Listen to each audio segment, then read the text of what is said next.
this situation. That soldier needs to be unconditionally released as soon as possible. The Israeli government, searching high and low for the missing soldier, says there's enough circumstantial evidence to prove that Hamas took him, but Hamas, the Palestinian militant group that controls Gaza and has been labeled a terrorist organization by the U.S. government, Hamas claimed right here on CNN that they are not holding this Israeli soldier. It's clear that the capture of the soldier is an Israeli story. Till now, there is nothing from the resistance saying that there was a capture.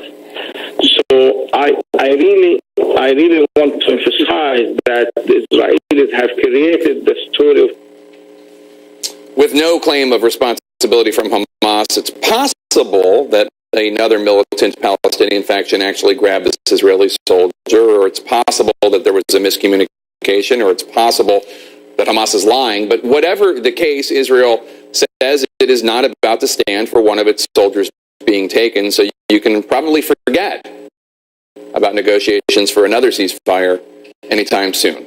Let's bring in our Wolf Blitzer. He's standing by live in Jerusalem. Wolf, just moments ago, we heard strong words from President Obama about this conflict. Take a listen. Oh, we're not going to play that clip. Okay, in any case, so Mr. Blitzer, we heard this language from President Obama saying that Israel has the right to defend itself, blaming Hamas. It would seem with this soldier abduction, the stage is set for this conflict to escalate even further. Is that what your impression is from on the ground in Jerusalem? Yes, absolutely. It looks like it is going to intensify. There had been hope, all of us had hoping that this 72-hour, 3-day ceasefire would work. It lasted, as you point out, just an hour and a half or so. It looks like it's going to intensify. There's no great desire on the part of the Israeli government, and certainly the population in Israel right now for a ceasefire. They first and foremost want to make sure that they find that Israeli second lieutenant who has been captured, they believe, by Hamas. So they're going house to house in that RAFAH area in southern Gaza. They're looking for this Israeli soldier. Thousands of Israeli troops are on the hunt. They're trying to find out where he is. But then they're going after these tunnels. They're going after the rocket launchers, the other weapons that are being stockpiled. This military operation that the Israelis are engaged in is about to intensify, and you're right, it doesn't look like a ceasefire despite diplomatic efforts by the U.S., the UN, Egypt, Qatar, Turkey, other countries. I don't think they're necessarily going to get off the ground anytime soon. And Wolf, earlier this week, the White House, the Pentagon expressing a desire for Israel to do more to prevent civilian casualties. My understanding is that Israeli government officials, Israeli military officials, bristled at that. What reaction did you hear?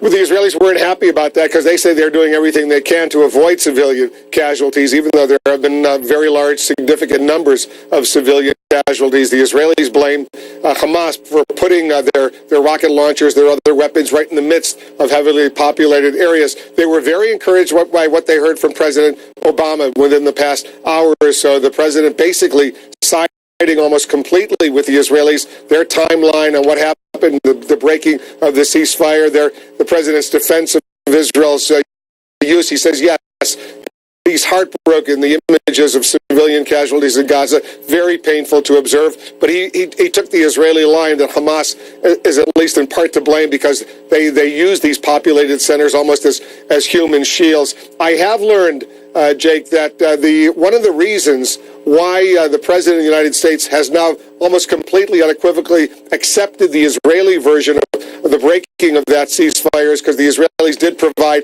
I don't know what, but they provided some direct evidence to the United States backing up their line, backing up their version.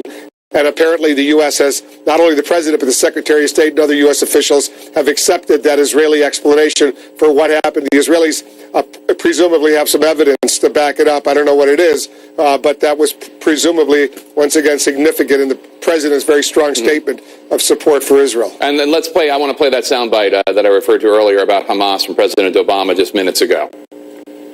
When they sign on to a ceasefire, they're claiming to speak for all the Palestinian factions. And if they don't have control of them and just moments after a ceasefire is signed, you have Israeli soldiers being killed and captured, then it's hard for the Israelis to feel confident that a ceasefire can actually be honored. So, Wolf, we have President Obama in that statement saying that even if Hamas was not responsible for the abducting of this soldier, they are still responsible because they are supposed to be in charge, in control of Gaza, Wolf. Yes, and the president believes that. The Israelis believe that. When I spoke to Lieutenant Colonel Peter Lerner, the spokesman for the IDF, the Israel Defense Forces, he said they're not sure who has this soldier, but they do hold Hamas responsible because Hamas, for all practical purposes, is in charge of running Gaza right now. So